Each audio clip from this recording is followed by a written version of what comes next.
कोणीही प्रतिकार देऊ नका, पण प्रतिसाद मात्र एक नंबर पाहिजे करण्याची इच्छा करतो. तुकाराम बिराजदार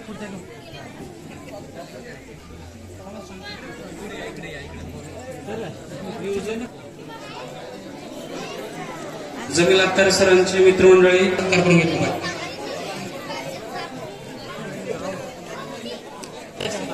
सरांच्या हस्ते छत्रपती शिवरायांच्या प्रतिमेचं पूजन होणार आहे. त्यानंतर त्यांचा सत्कार होणार आहे. अखंड हिंदुस्थानचे तुला देऊ दे का? ज्या छत्रपती शिवरायांमुळं तुम्ही काढा आपल्या स्वागत केलं.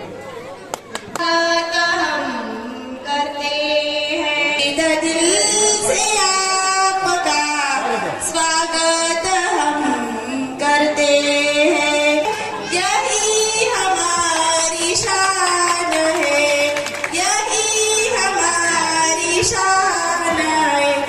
हर्षित दिल से आपका स्वागत हम करते हैं. आप आए बाहर. तर मी ओम बिराजदारला विनंती करतो टाळ्यांचा आवाज त्यांचा सत्कार करण्यासाठी मी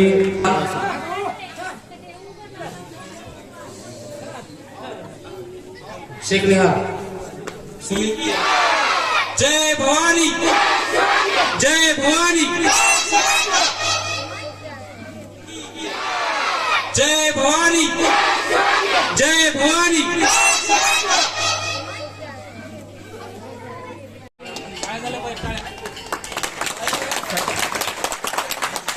लड्डू मग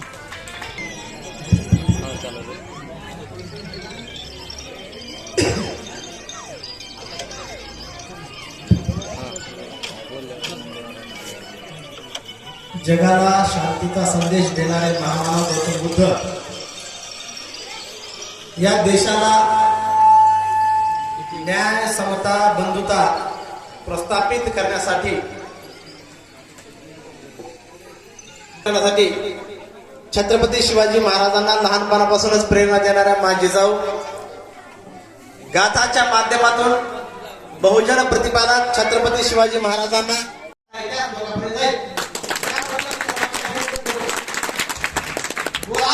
या ठिकाणी छत्रपती शिवाजी महाराजांच्या जयंतीनिमित्त बोलण्यासाठी मला बोलवला, त्याबद्दल मी खरोखर मनातून तुमचं अभिनंदन करतो, तुम्हाला धन्यवाद देतो. आणि जाता जाता मी तुम्हाला एक नारा सांगेल, तुमचं आमचं नातं काय?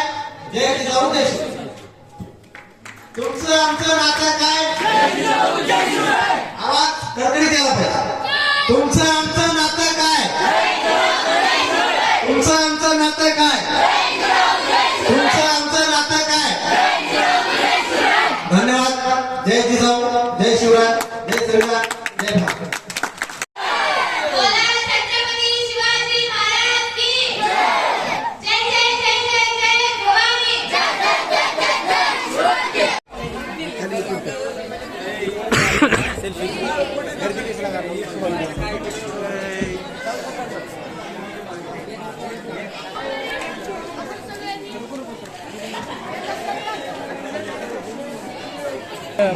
मलाच आठवण नव्हती हे त्यांना सांगायला मलाच आठवण नव्हती ते.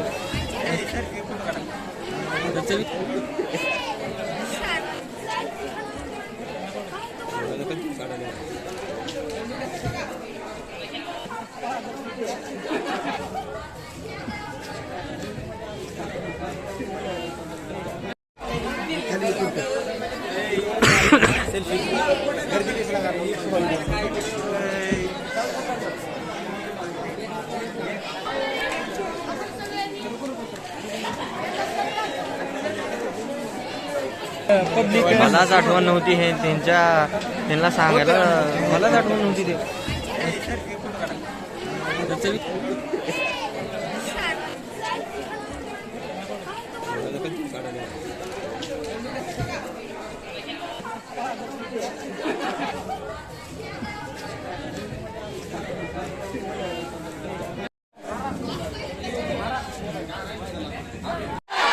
बोला छत्रपती शिवाजी महाराज की जय जय जय जय जय भवानी. येशू ख्रिस्त 12व्या शतकामध्ये न्याय समता बंधुता प्रस्थापित करण्यासाठी आंतर जाती विवाह करणारे व 770 शरणांना एकत्रित करून अनुभव मंडपाच्या माध्यमातून समाजाला न्याय देणारे राष्ट्रसंत महात्मा बसवण्णा, रयतेचं राज्य निर्माण करणारे बहुजन प्रतिपादक कुडवळी भूषण नागवंशी छत्रपती शिवाजी महाराज ज्यांची आपण आज जयंती साजरी करत आहोत. वयाच्या 14व्या वर्षी 4 ग्रंथ लिहिणारे, पहिला ग्रंथ बुधभूषण हा संस्कृत मध्ये लिहिणारे बहुजन प्रतिपादक छत्रपती संभाजी महाराज, दुसरा ग्रंथ नायिका भेद, तिसरा ग्रंथ नखशिके व चौथा ग्रंथ सत्सार हे 4 ग्रंथ संस्कृत मध्ये लिहिणारे बहुजन प्रतिपादक छत्रपती संभाजी महाराज. विद्या गेले मती गेले, मती गेले नीती गेले, नीती गेले गती गेली, गती गेले वित्त गेले, वित्त गेला शूद्र खचले. एवढे अनर्थ एका अविद्येने केले हे विचार मांडणारे व 4 ग्रंथ, पहिला ग्रंथ गुलामगिरी, ब्राह्मणाचे कसब, शेतकऱ्याचा असूर व सत्सार हे 4 ग्रंथ लिहून समाजाला जागृत करणारे क्रांती सूर्य महात्मा ज्योतिबा फुले, क्रांती ज्योतिबा फुलेंना आयुष्यभर साथ देणाऱ्या व शिक्षणाची दारे खुले करणाऱ्या आमच्या माता सावित्रीबाई फुले, ज्यांच्या परिश्रमामुळे या आचोल्या गावामध्ये इतक्या मोठ्या प्रमाणामध्ये माझ्या माय भगिनी इतक्या मोठ्या प्रमाणामध्ये सुद्धा अशा आमच्या क्रांती सूर्य सावित्रीबाई फुले, माता रमाई, माता भीमाई व शिक्षणामध्ये सावित्रीबाई फुलेंना आयुष्यभर साथ देणाऱ्या फातेमा शेख,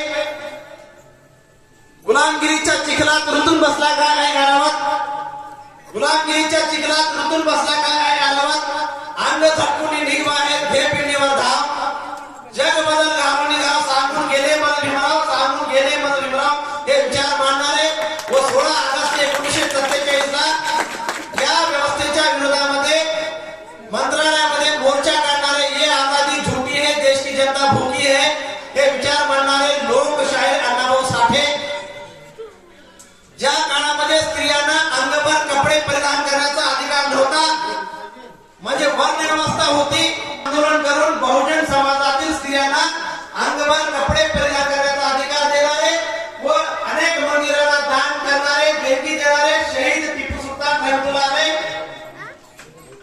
जगातील सगळ्यात मोठी नियमावली म्हणजे संविधान लिहिणारे, 395 कलमाचं संविधान लिहिणारे विश्वरत्न, भारतरत्न, विश्वरत्न डॉक्टर बाबासाहेब आंबेडकर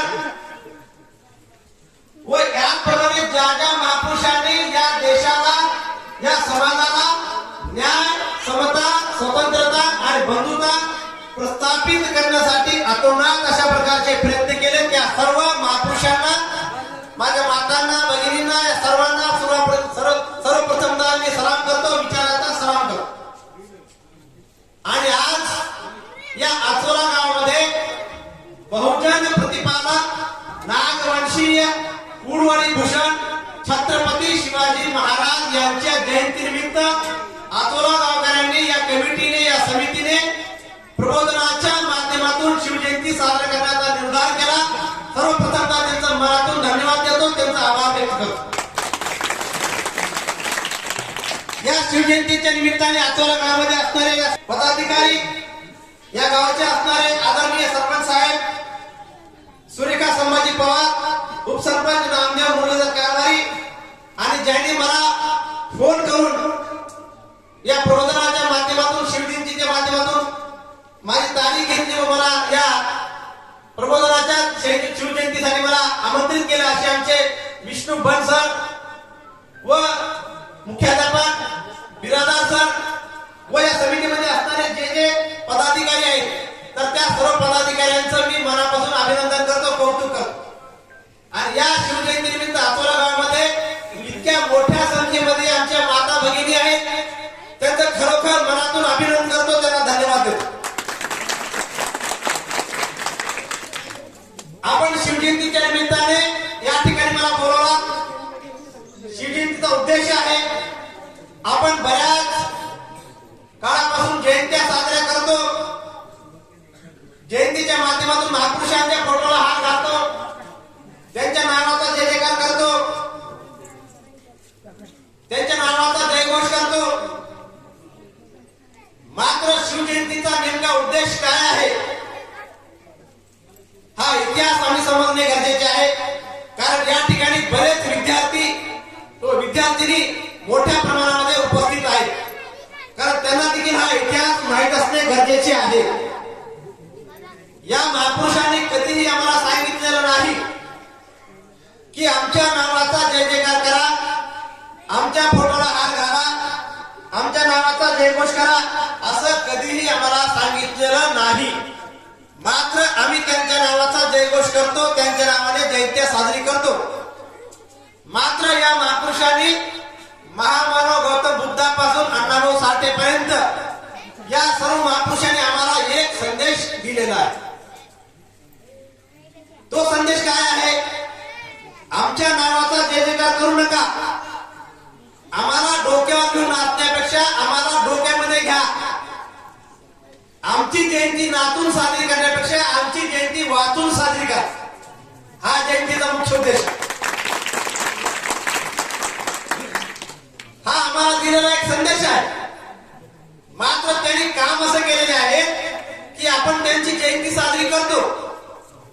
मात्र या महापुरुषाचा इतिहास नेमका काय आहे, आज आपण त्यांची जयंती का साजरी करतो, या सगळ्या बाबींचा इतिहास आपल्याला माहित असणे गरजेचे आहे. या देशामध्ये अनेक राजे होऊन गेले, महाराजा होऊन गेले, परंतु दोनच राजे असे ज्यांना छत्रपती हा किताब, ती पदवी त्यांना दिलेली आहे, ते म्हणजे छत्रपती शिवाजी महाराज आणि बहुजन प्रतिपादक छत्रपती संभाजी महाराज. या दोनच व्यक्तींना छत्रपती हा किताब झालेला. दोन छत्रपती माझ जिजाऊने आम्हाला दिलेले आहे. बहुजन प्रतिपादक कुळवाडी भूषण नागवंशीय छत्रपती शिवाजी महाराज. या प्रत्येक शब्दामध्ये एक इतिहास आहे. छत्रपती शिवाजी महाराजांच्या नावाचा आपण ज्या उल्लेख करतो तो अक्षरशः आपल्या अंगाला काटा येतो. कारण त्यांचा जो संघर्ष आहे तर तो संघर्ष आपल्याला खरोखरच अविस्मरणीय संघर्ष आहे. आणि छत्रपती शिवाजी महाराजांची जयंती बरेच लोक बोलतात भाषणामध्ये की महाराष्ट्रामध्ये मोठ्या थाटामाटाने साजरी होते, फक्त महाराष्ट्रामध्ये छत्रपती शिवाजी महाराजांच्या नावाची जयंती साजरी होत नाही, तर जगाच्या कानाकोपऱ्यामध्ये छत्रपती शिवाजी महाराजांच्या नावाचा उल्लेख केला जातो. जगाच्या बऱ्याच देशामध्ये छत्रपती शिवाजी महाराजांच्या नावाचा उल्लेख आहे आणि त्या देशातील पाठ्यक्रमामध्ये छत्रपती शिवाजी महाराजांचा इतिहासामध्ये नोंद आहे. मात्र तो इतिहास आम्हाला माहित नाही, हा आमचा एक दुर्दैव आहे. छत्रपती शिवाजी महाराजांच्या काळामध्ये कोणत्या प्रकारची व्यवस्था होती, छत्रपती शिवाजी महाराज फक्त राजा होते का, हे देखील आम्ही समजून घेणे गरजेचे आहे. आमच्या पाठ्यक्रमामध्ये अभ्यासक्रमामध्ये बऱ्याचदा सांगितलं जातं छत्रपती शिवाजी महाराज हे खूप मोठे पराक्रमी राजा होते. राजा तर होतेच होते, परंतु छत्रपती शिवाजी महाराजांनी अष्टप्रधान मंडळ तयार केलेलं होतं. छत्रपती शिवाजी महाराज हे उत्तम साहित्यिक होते. साहित्याच्या माध्यमातून, ग्रंथाच्या माध्यमातून, काव्याच्या माध्यमातून प्रबोधनाचं काम केलेलं आहे. म्हणून छत्रपती शिवाजी महाराजांना साहित्यिक असं नाव घेतलं. एक उत्तम अशा प्रकारचे प्रशासक होते, गणितीय होते, भूगोल तज्ञ होते. त्या आधारावर आपल्या राज्यामध्ये शेतकऱ्यांना न्याय देण्याचं काम या माध्यमातून छत्रपती शिवाजी महाराजांनी केलेलं आहे. छत्रपती शिवाजी महाराजांच्या कालावधीमध्ये त्या राज्यामध्ये एकाही शेतकऱ्याने कधीही आत्महत्या केल्याची नोंद आजपर्यंत आपल्याला मिळत नाही. एकाही महिलेवर कधी अन्याय अत्याचार झालेला आपण त्याची नोंद पाहू शकत नाही. आणि म्हणून छत्रपती शिवाजी महाराज हे फक्त एका जातीचे किंवा एका धर्माचे हे कधीही नाही. छत्रपती शिवाजी महाराज हे सर्व जातींचे सर्व धर्मांचे आहेत. तसं जर पाहिलं तर मी मुस्लिम आहे, मात्र छत्रपती शिवाजी महाराजांची जयंतीसाठी मी उत्साहाने या ठिकाणी आलेलो आहे. मागच्या वर्षी एका महिन्याच्या कालावधीमध्ये तुम्हाला मी आनंदाने सांगावं असं वाटतं, कारण माझ्या राज्याचं काम इतकं मोठं आहे तर ते मी सांगण्याशिवाय राहू शकत नाही. मागच्या वर्षी रमजानच्या महिन्यामध्ये छत्रपती शिवाजी महाराजांची जयंती आलेली होती. म्हणजे त्या महिन्यामध्ये रमजानचा महिना होता. तर संपूर्ण रोजे पकडून एका महिन्यामध्ये मी 30 व्याख्यान छत्रपती शिवाजी महाराजांच्या नावावर प्रत्येक गावामध्ये महाराष्ट्रामध्ये आणि कर्नाटकामध्ये 30 व्याख्यान एका महिन्यामध्ये दिलेले. व्याख्यान दिले म्हणजे मला हा मान महाराजांमुळे मिळालेला आहे. महाराजांचा इतिहास सांगण्याचा मला मान मिळालेला आहे. अशा प्रकारचं काम छत्रपती शिवाजी महाराजांनी केलेलं आहे. मग छत्रपती शिवाजी महाराज एका जातीचे आहेत का, एका धर्माचे आहेत का? हे कधीही नाही. याचं उत्तर येईल नाही. छत्रपती शिवाजी महाराजांनी सगळ्या जातींच्या धर्मांच्या लोकांना आपल्या राज्यामध्ये न्यायाची भूमिका दिलेली आहे. आपल्या रयतेचं राज्यामध्ये सर्व जातींचे धर्मांचे लोक त्यांच्या प्रशासनामध्ये होते. मात्र आज दुर्दैव काय झालेलं आहे, आज काय झालेलं आहे दुर्दैव, आमचा दुर्दैव, आम्ही व्यवस्थेची बळी पडलेलो आहोत. काय झालेलं आहे, लोकशाहीर अण्णाभाऊ साठे म्हटलं की मातंग समाजानं लोकशाहीर अण्णाभाऊ साठेला घेतलेला आहे. फक्त मातंग समाज त्यांची जयंती साजरी करतात बहुतांश ठिकाणी. विश्वरत्न डॉक्टर बाबासाहेब आंबेडकर म्हणलं की फक्त महान समाजाने त्यांची जयंती साजरी करायचं असं धोरण घेतलेलं आहे.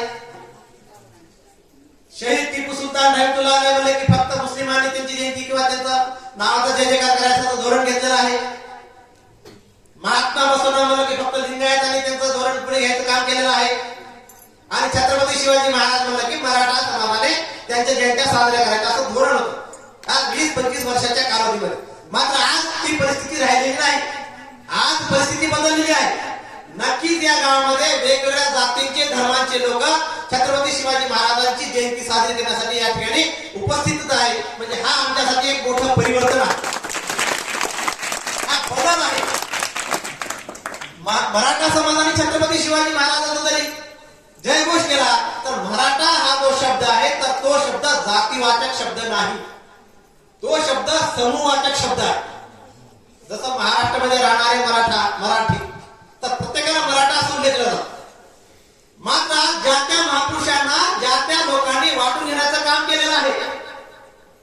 आता जसं 15 तारखेला राष्ट्रसंत सेवालाल महाराजांची जयंती मोठ्या उत्साहाने बऱ्याच ठिकाणी साजरी केली.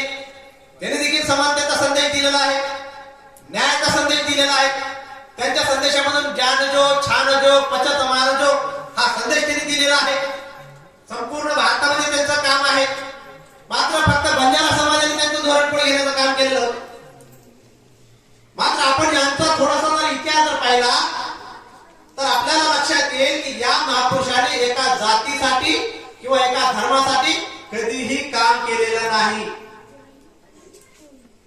त्याचं उदाहरण जर म्हणायचं असेल आपल्याला तर लोकशाहीर अण्णाभाऊ साठे, जसं मी तुम्हाला सुरुवातीला सांगितलं, त्यांनी आपल्या वाक्यामध्ये सांगितलं आहे, गुलामगिरीच्या चिखलात रुतून बसला का ऐ आरावत, अंग चटकुनी निघ बाहेर झेपी निवर्धाव, जग बदल घालून निघाव, सांगून गेले मज भीमराव, सांगून गेले मज भीमराव. कुणाला गुरु म्हटलेलं आहे? डॉक्टर बाबासाहेब आंबेडकरांना लोकशाहीर अण्णाभाऊ साठेने आपले गुरु मानलेले आहे. फक्त गुरु मानून सोडलेलं नाही तर त्यांचे विचार पुढे घेऊन जाण्याचं काम केलेलं आहे. अण्णाभाऊ साठेचं शिक्षण जर पाहिलं तर फक्त 1.5 दिवसाचं शिक्षण आहे. या व्यवस्थेच्या माध्यमातून या व्यवस्थेच्या शिकार झाल्यामुळे त्यांना शिक्षण घेता आलं नाही. परंतु शिक्षण न घेता देखील त्यांनी कादंबऱ्या, नाटके, उपवास, काव्य, ग्रंथ, रशियापर्यंत छत्रपती शिवाजी महाराजांचा पोवाडा, माझा रशियाचा प्रवास, या ठिकाणी रशियामध्ये जाऊन बहुजन प्रतिपादक छत्रपती शिवाजी महाराजांच्या नावाचा उल्लेख लोकशाहीर अण्णाभाऊ साठेने केलेला आहे. हा इतिहास आहे. हे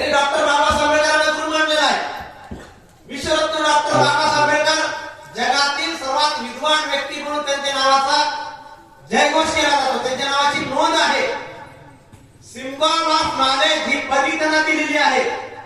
इतक्या जास्त विद्वान व्यक्तीने, इतक्या जास्त डिग्र्या घेणाऱ्या व्यक्तीने, शिक्षण सम्राट असं त्याला म्हटलं जातं, तर या व्यक्तीने आपले गुरु कुणाला म्हटलेलं आहे? क्रांती सूर्य महात्मा ज्योतिबा फुलेंना. म्हणजे 7वी पास असणाऱ्या क्रांती सूर्य महात्मा ज्योतिबा फुलेंना विश्वरत्न डॉक्टर बाबासाहेब आंबेडकरांनी आपलं गुरु मानलेलं आहे. त्याचं काय कारण आहे? कारण महात्मा ज्योतिबा फुले हे जागृत होते, फक्त साक्षर नव्हते, जागृत होते. त्यांनी शिक्षणाची एक व्याख्या केलेली आहे. ती व्याख्या आजही पूर्ण जगामध्ये चालते. त्या शिक्षणाच्या व्याख्येवर जगामध्ये मोठमोठ्या संशोधकांनी पीएचडी, एमफिल हे इतके मोठ्या प्रमाणात डिग्री घेतलेले आहेत. काय केलेली व्याख्या शिक्षणाची? खऱ्याला खरं, खोट्याला खोटं, म्हणजे खरं शिक्षण. बोलणाऱ्याचे 2 प्रकार असतात. बोलणाऱ्याचे 2 प्रकार असतात, एक खरं बोलणारा आणि एक बरं बोलणारा. आमच्या समाजाला काय झालेलं आहे? सवय लागलेली आहे, पण आता बदल व्हायला लागला. सर्वांना नाही, आता थोडा हळूहळू बदल झाला. आम्हाला खरं बोलणार पडत नाही, आम्हाला बरं बोलणार पडतं. कारण बरं बोलणार आपल्या कानाला पटतं, कानाला चांगलं वाटतं. मात्र बरं बोलणार कानाला पटलं फक्त काही वेळेसाठी ते बरं वाटतं. मात्र खरं बोलल्यामुळे खरा इतिहास आपल्या समोर जर आला, तर त्या महापुरुषाचा खरा इतिहास आपल्या समोर आला, तर आपल्याला जीवन कसं जगायचं, जीवन जगण्याचा मार्ग आपल्याला या महापुरुषांच्या कार्यामधून आपल्याला मिळतं. म्हणून आपण खरं बोलणाऱ्यांचं आणि खरा इतिहास आपण स्वीकार करायचा, हा उद्देश महात्मा ज्योतिबा फुलेंनी आम्हाला दिलेला आहे. म्हणून त्यांनी व्याख्या केलेली आहे, खऱ्याला खरं आणि खोट्याला खोटं, म्हणजेच खरं शिक्षण होय. म्हणून विश्वरत्न डॉक्टर बाबासाहेब आंबेडकरांनी महात्मा ज्योतिबा फुलेंना आपले गुरु मानलेले आहेत. महात्मा ज्योतिबा फुलेंनी आपले गुरु कोणाला मानले? बहुजन प्रतिपालक, कुळवाडी भूषण, नागवंशीय छत्रपती शिवाजी महाराजांना आपले गुरु मानलेले आहेत. पहिली शिवजयंती या महाराष्ट्रामध्ये क्रांती सूर्य महात्मा ज्योतिबा फुलेंनी साजरी केलेली 10 दिवसाची.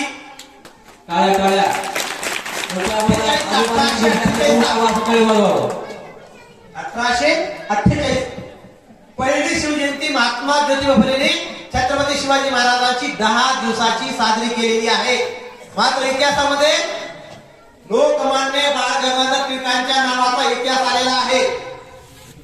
मात्र छत्रपती शिवाजी महाराजांच्या नावाचा इतिहास, त्यांचे विचार पुढे घेऊन जाण्याचं काम क्रांती सूर्य महात्मा ज्योतिबा फुलेंनी केलेलं आहे.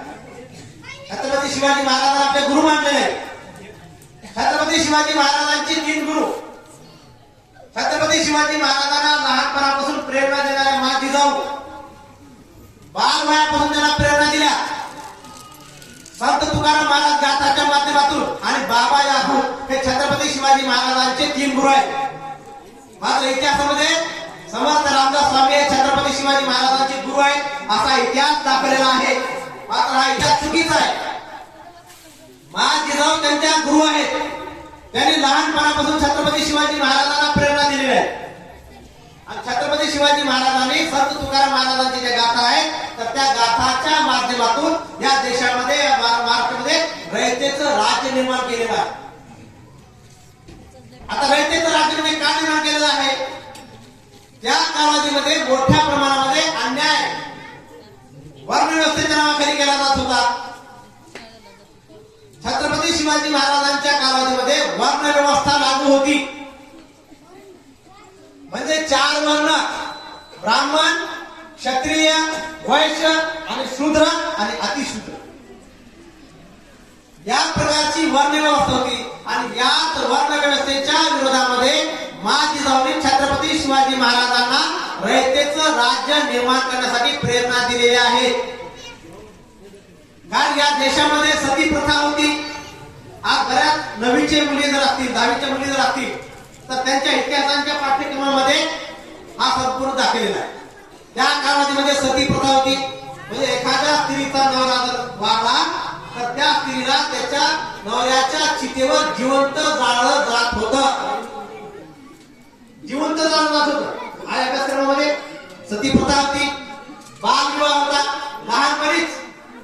लहानपणीच त्याला चॉकलेट खात फिरत झाले असत, आईस्क्रीम खात जर फिरत असत तर लहानपणी त्याचा विवाह करून टाकला. शुभमंगल सराव झाला, ते बालविवाह होत्या. बालिका हत्या होती मोठ्या प्रमाणामध्ये. कुणाच्या घरी जर मुलगी जर जन्माला आली तर त्याला जिवंत मारलं जात होतं. आम्हाला मुलगी नको, आम्हाला काय पाहिजे, वंशाचा दिवा. काय पाहिजे, वंशाचा दिवा. आता ते माहिती आहे, आम्हाला मुलगी नको, अशा प्रकारची मानसिकता त्या काळामध्ये होती. जरड कुमारी विवाह होता. जरड कुमारी विवाह म्हणजे 85 वर्षाच्या म्हाताऱ्यासोबत 15 वर्षाच्या मुलीचं लग्न लावून द्यायचं आणि त्याला धन्य समजायचं, या प्रथा होत्या. पोट विवाह होता. अशा प्रकारच्या प्रथा होत्या. आणि महिलांना दास करण्याची, दास म्हणजे गुलाम करण्याच्या प्रथा होत्या. मुलींना फक्त चूल आणि मूल एवढ्या पुरतच मर्यादित ठेवला जात होता. म्हणजे भाकरी धाटायच्या, लेकराला थोपटायचं, चूल आणि मूल एवढ्या पुरतच मर्यादित. त्यांना प्रवास करण्याचा अधिकार नव्हता. सामान्य लोकांना बोलण्याचा अधिकार नव्हता, शिकण्याचा अधिकार तर नव्हता. आणि त्यातल्या त्यात मुलींना तर शिकवलं कुणी तर तो सगळ्यात मोठा पापी म्हणून समजला जात होता. आपल्या मुलीला जर कुणी शाळेमध्ये पाठवायचं ठरवलं तर तो सर्वात मोठा पापी म्हणून समजला जात होता. ही मानसिकता त्या कालावधीमध्ये होती. म्हणून माँ जिजाऊ पहिल्या स्त्री आहेत. आपल्यासाठी अभिमानाची गोष्ट आहे. माँ जिजाऊंनी सती प्रथेला गळावून विरोध केला. त्या सती गेल्या नाहीत. या चुकीच्या प्रथा मी मान्य करणार नाही.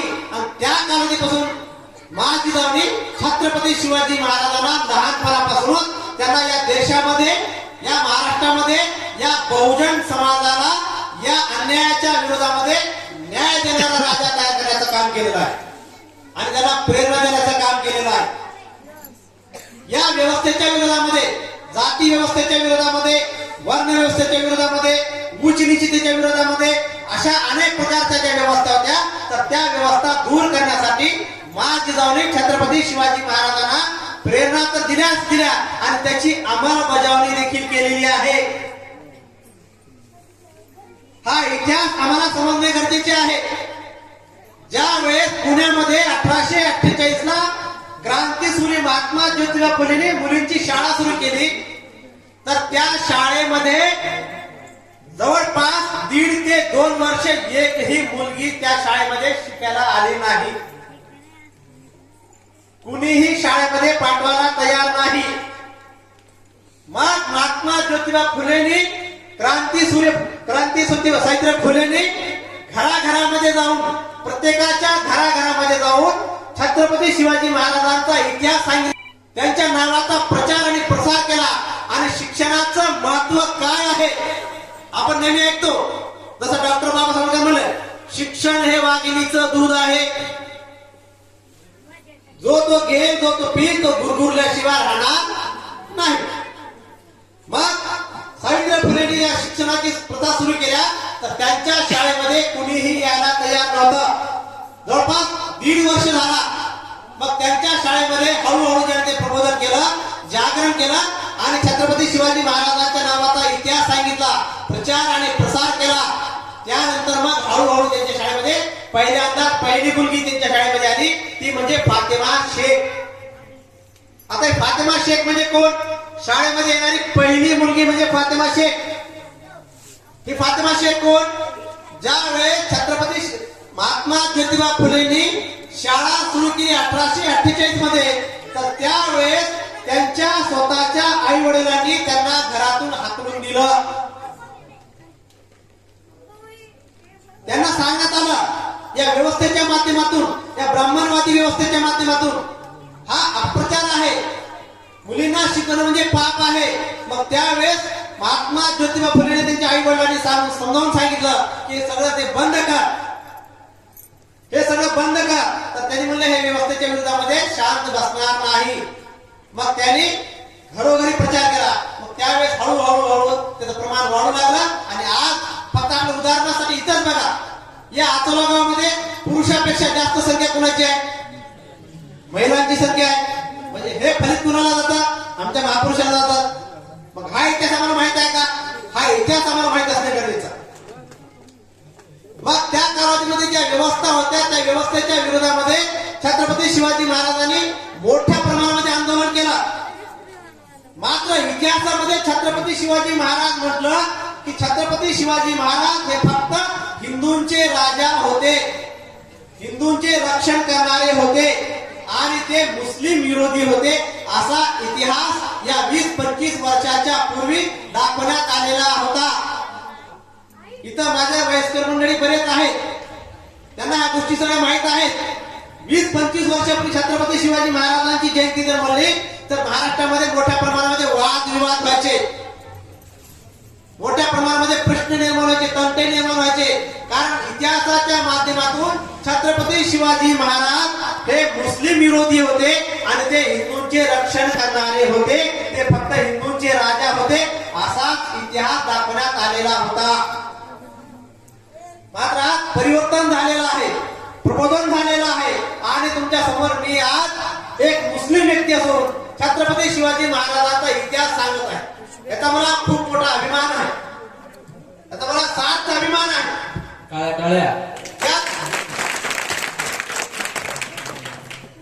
मग अशा प्रकारचा इतिहास चुकीचा नोंदवला गेला आणि महाराष्ट्रामध्ये हा प्रकारचा इतिहास नोंदवला गेला. तर त्या कालावधीमध्ये ज्या छत्रपती शिवाजी महाराजांच्या नावाचा उल्लेख जागतिक स्तरामध्ये केला जातो, तर मग छत्रपती शिवाजी महाराजांना एका जातीपुरतं आणि एका धर्मापुरतं मर्यादित का ठेवण्यात आलं, हा इतिहास आम्ही समजून घेणे गरजेचे आहे. मग आपण जर थोडासा इतिहास वाचला किंवा आमच्या विद्यार्थ्यांनी किंवा आमच्या तरुणांनी जर थोडासा इतिहास जर पाहिला आणि या महापुरुषांचा थोडासा संदर्भ जर पाहिला, यांचं साहित्य जर पाहिलं, तर आम्हाला साहित्यामधून आम्हाला लक्षात येतं की छत्रपती शिवाजी महाराज हे एका जातीपुरते तर नव्हतेच, एका धर्मापुरते नव्हते. जर एका धर्मापुरते किंवा एका जातीपुरते जर राहिले असते, मग त्यांच्या राज्यामध्ये सर्व जाती धर्मांचे लोक होते. आपण नेहमी म्हणतो होता जीवा म्हणून वाचला शिवा, आपण नेहमी ऐकतो. छत्रपती शिवाजी महाराजांचे जवळपास 18 अंगरक्षक होते. या 18 अंगरक्षकापैकी जवळपास 13 अंगरक्षक हे मुस्लिम होते.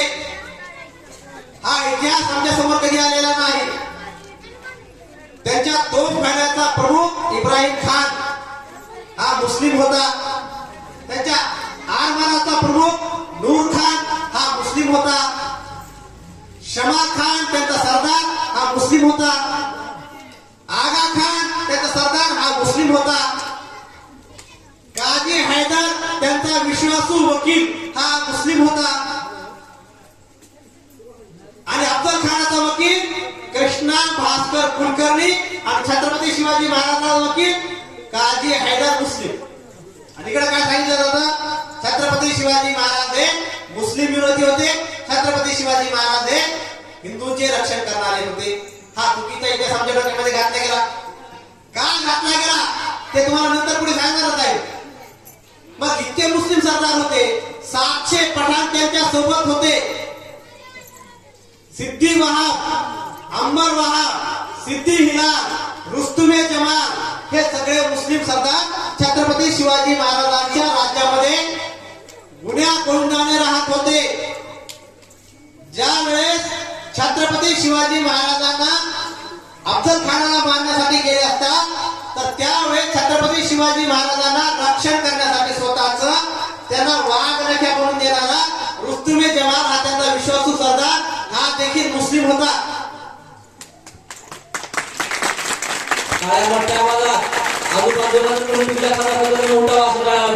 ज्यावेळेस छत्रपती शिवाजी महाराज अफजल खानाला भेटायला गेले असतात, त्यावेळेस छत्रपती शिवाजी महाराजांच्या अंगावर तलवारीने वार केला तो कृष्णा भास्कर कुलकर्णीने. छत्रपती शिवाजी महाराजांच्या अंगावर वार केला कृष्णा भास्कर कुलकर्णीने. तर तो वार आपल्या मदारी मेहकर होता आणि तो मुस्लिम होता. हा इतिहास आम्हाला समजून घेणे गरजेचे आहे. यावेळेस छत्रपती शिवाजी महाराजांना औरंगजेबाने कैदीमध्ये टाकलं, त्यांना पकडून ठेवलं. तर त्यावेळेस मदारी मेहकरने छत्रपती शिवाजी महाराजांचा पोशाख धारण केला आणि छत्रपती शिवाजी महाराजांची सुटका केली आणि स्वतः कैदेमध्ये गेला. मग काही दिवसानंतर, काही कालावधीनंतर जेव्हा मदारी मेहकर सुटून गेला, तर त्यावेळी तो सरळ छत्रपती शिवाजी महाराजांच्या प्रशासनालयामध्ये सिंहासनाकडे गेला. तर त्यावेळेस छत्रपती शिवाजी महाराजांच्या प्रशासनाचं महत्वाचं काम चालू होतं. जेव्हा छत्रपती शिवाजी महाराजांच्या कानामध्ये हळू सांगितलं गेलं, महाराज शिवबा तुमचा मदारी आलेला आहे, तुमचा मदारी आलेला आहे.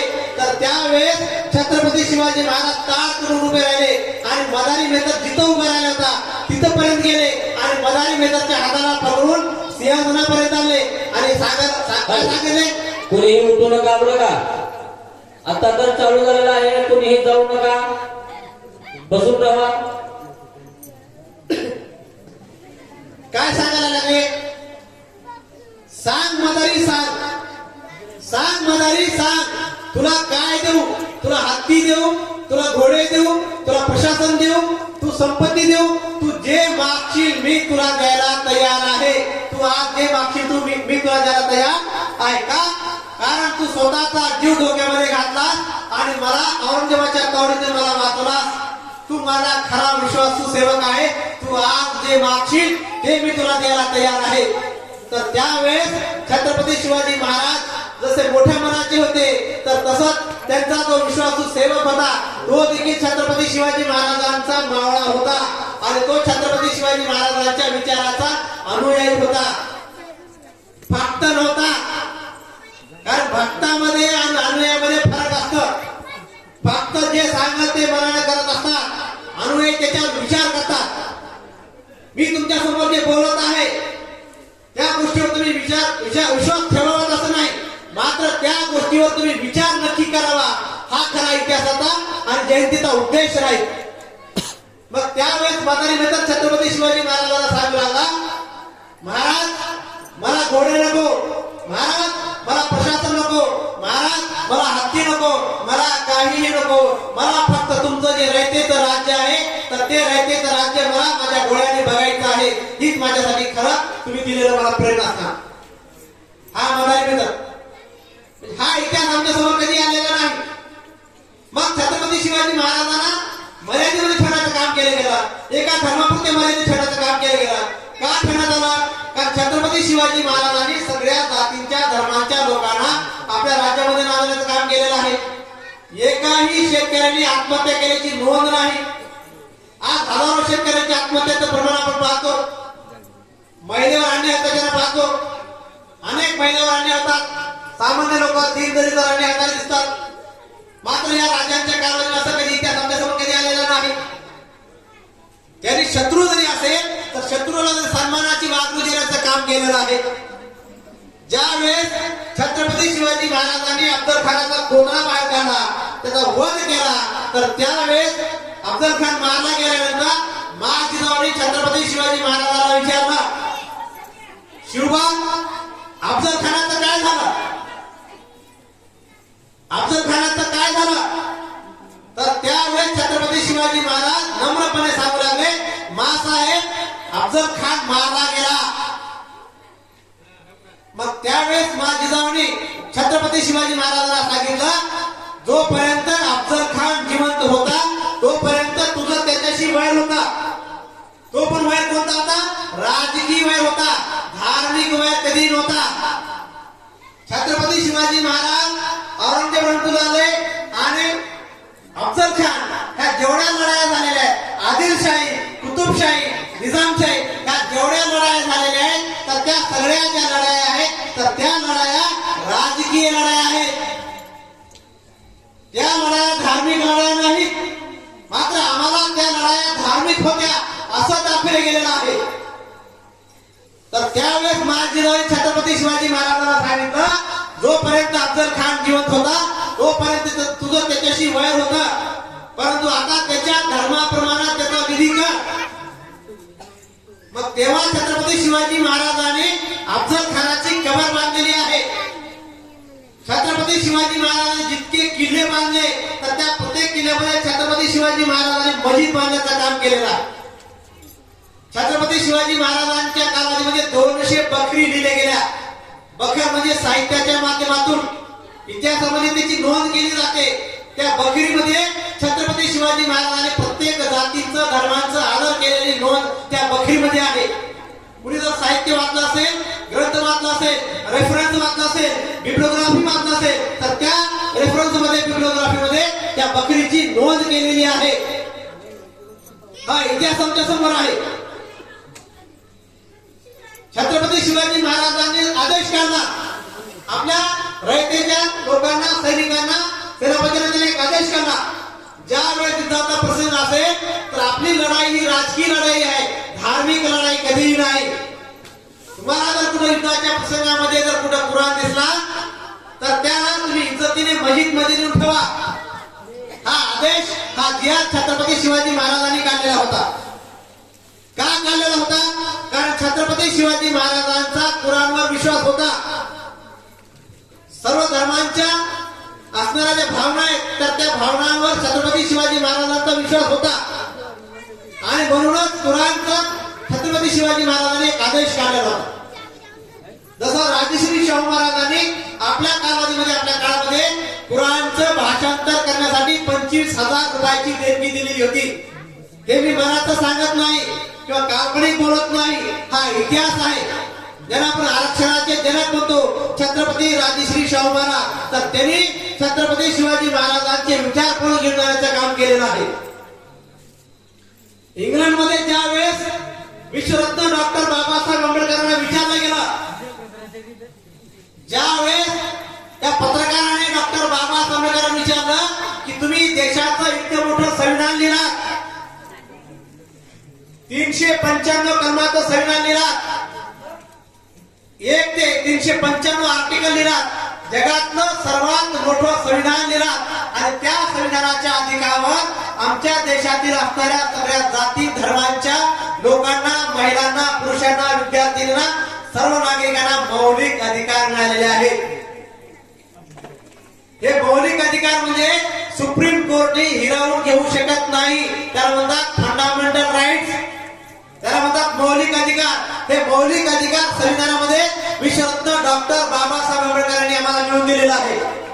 मग इतकं मोठं संविधान लिहित असताना तुम्हाला कोणत्या प्रकारच्या अडचणी आल्या, तुम्हाला कशा प्रकारचा त्रास झाला, काय काय तुम्हाला अडचणी आल्या, हे इंग्लंडमध्ये एका पत्रकाराने विश्वरत्न डॉक्टर बाबासाहेब आंबेडकरांना विचारलं.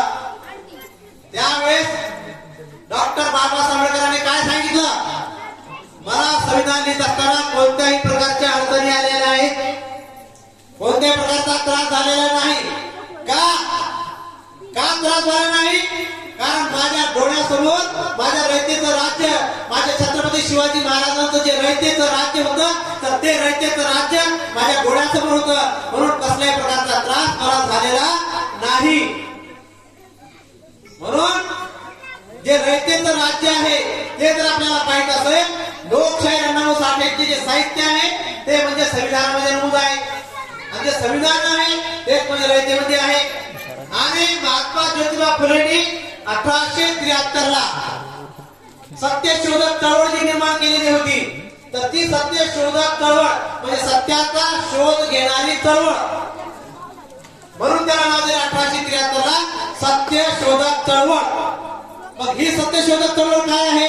ही सत्यशोधक चळवळ म्हणजे रयतेचं राज्य आहे. ज्या गाथा संत तुकाराम महाराजांनी जे काय रंजले गांजले याच्या आधारावर सांगितलेल्या होत्या, तर त्या गाथांचं अनुकरण त्या रयतेच्या राज्यामध्ये आहे. म्हणून लोकशाही 99 साठेपासून गौतम बुद्धापर्यंत या सर्वांचा जर इतिहास आपण पाहिला, हे सगळे वेगवेगळ्या जाती धर्मांचे लोक होते, परंतु या लोकांनी या महापुरुषांचा इतिहास पुढे घेऊन जाण्याचं काम केलेलं आहे.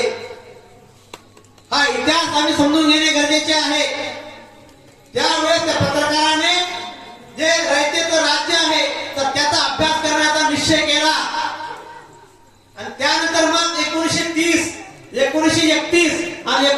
1932 ला इंग्लंडमध्ये राऊंड टेबल कॉन्फरन्स झालेली होती. त्याला गोलमेज परिषद असं म्हणतात. मग गोलमेज परिषदेमध्ये विश्वरत्न डॉक्टर बाबासाहेब आंबेडकर आपला जे मुद्दा मांडणार होते, आपलं स्वतंत्र प्रतिनिधित्वाचा जे मुद्दा मांडणार होते, तर ते मुद्दा मांडू नये त्यासाठी षडयंत्र रचलं गेलं 1930 ला, 31 ला आणि 32 ला. मग त्यावेळेस असं सांगितलं गेलं की डॉक्टर बाबासाहेब आंबेडकर त्यावेळेस फक्त 5 ते 10 मिनिट किंवा 15 मिनिटच बोलते. मात्र त्यावेळेस डॉक्टर बाबासाहेब आंबेडकरांनी ज्यावेळेस त्या पत्रकाराला सांगितलं की मला संविधान लिहित असताना माझ्या डोळ्याच्या समोर जे रयतेचं राज्य आहे, तर तेच रयतेचं राज्य म्हणजे संविधानामध्ये नियमावलीमध्ये मला जर अवसर दिला गेला त्या माध्यमातून जयंती साजरी करावी लागेल. तर आम्ही त्याच्यामधून काहीतरी बोध घेतला आणि या महापुरुषांनी सांगितलेलं आहे की आमचे जे अधुरे कार्य आहे, तर ते अधुरे कार्य तुम्ही समाजाच्या तळागाळापर्यंत घेऊन जावा, त्याच्यासाठी प्रयत्न करा. हा जयंतीचा खरा उद्देश होय. आणि आमच्या बालकांना, आमच्या महिलांना, आमच्या भगिनींना हा सगळा इतिहास माहित राहिला तर आम्हाला लक्षात येईल की आमच्या महापुरुषांनी आम्हाला काय केलेलं आहे. आम्हाला जर आमच्या महापुरुषाबद्दल अर्धा तास एक तास जर बोलायचं झालं तर आम्हाला कसं की विचलितता वाटते, आमची मनस्थिती बिघडायला लागते. आणि 3 तासाचा जर पिक्चर असेल किंवा सिरीज जर असते तर आम्ही 4-4 तास 5-5 तास मन लावून आमच्या डोळ्याच्या पापण्या देखील आम्ही खाली करतो का बाजूला बोलतो तर असं बुकिंग मारतो का, तर महत्वाची सिरीज चालू आहे, महत्वाचं पिक्चर चालू आहे आणि त्याच्यामध्ये आम्ही मग्न होतो. ते सगळं काल्पनिक. जे हिरो हिरोईन आहेत ते काल्पनिक आहेत. एका पिक्चर मध्ये तिची बहीण होते, दुसऱ्या पिक्चर मध्ये आई होते, तिसऱ्या पिक्चर मध्ये तिची पत्नी होते आणि काही काही होते, म्हणजे काल्पनिक आहेत. त्याच्यापासून आम्हाला काही बोध आहे का? काही बोध नाही. मग आम्ही आमच्या महापुरुषांचा इतिहास समजला नाही, मग आम्ही आमच्या आईवडिलांचा आदर कसं करणार? आमच्या आईवडिलांचा आदर कसं करणार आम्ही? हा इतिहास आम्ही समजून पाहिजे. म्हणून आमच्यासाठी आदर्श कोण आहे? आमच्यासाठी आदर्श बहुजन प्रतिभा छत्रपती शिवाजी महाराज व इतर महापुरुष महात्मा गौतम बुद्धापासून अण्णाभाऊ साठेपर्यंत ज्या ज्या महापुरुषांनी काम केलेलं आहे, आम्हाला न्याय, समता, स्वतंत्रता, बंधुता मिळवून दिलेली आहे. त्यांच्यामुळे आपण जीवन जगत आहोत आणि त्यांच्या कार्यामुळे, त्यांच्या कामामुळे आज आपण फक्त आंदोलनामध्येच नाही, महाराष्ट्रामध्येच नाही, भारतामध्येच नाही, जागतिक स्तरामध्ये या महापुरुषांचा गुणगौरव केला जातो. या महापुरुषांनी आम्हाला काम करून दिलेलं आहे. म्हणून आज आम्ही सगळ्या जातीचे, धर्मांचे लोक हे गुण्यागोविंदाने जीवन जगत आहोत. आज आमच्या समाजामध्ये ज्या जाती व्यवस्था निर्माण झालेल्या आहेत, वेगवेगळ्या जाती व्यवस्था जरी असतील, कितीतरी जाती असतील, तरी देखील सर्वांच्या समोर आमच्या महापुरुषांचा इतिहास आमच्या समोर आहे. हा इतिहास आम्ही समजून घेणे गरजेचे आहे. तर आपण खरी शिवजयंती साजरी केलो हा इतिहास होईल. फक्त 19 फेब्रुवारी आली, फक्त शिवजयंतीच्या क्षणी फक्त आपण शिवाजी महाराजांचे पोवाडे लावायचे, त्यांच्याविषयी काहीतरी गीत लावायचे, जिजाऊंना म्हणायचं आणि 1 दिवसामध्ये फक्त त्यांचं थोडं ऐकायचं आणि नंतर दुसऱ्या दिवशी आमच्या डोक्यामध्ये छत्रपती शिवाजी महाराजांचा इतिहास लक्षात येत नसेल, मग आम्ही छत्रपती शिवाजी महाराजांचे अनुयायी नसून आम्ही छत्रपती शिवाजी महाराजांचे फक्त भक्त आहोत. आणि भक्तामध्ये आणि अनुयायीमध्ये तुम्हाला मी काय फरक आहे सांगितलं. या महापुरुषांनी भक्ती केलेली नाही, या महापुरुषांनी मानव जातीच्या मुक्तीसाठी संघर्ष केलेला आहे. म्हणून आज आम्ही त्यांची जयंती साजरी करतो. आम्हाला अंधकारातून काढून प्रकाशामध्ये आणण्याचं काम केलेलं आहे. आम्हाला 1000 वर्षाची जी गुलामी होती तर ती गुलामीतून बाहेर काढण्याचं काम केलेलं आहे. 26 जानेवारी 1950 ला राज्यघटना अंमलात आली, पण त्याच्यापूर्वी कोणता कायदा होता आम्हाला माहित आहे. आता तो जर सांगत असला तर खूप वेळ जास्त होणार आहे, कारण आपली मानसिकता हळूहळू कमी होणार आहे. यासाठी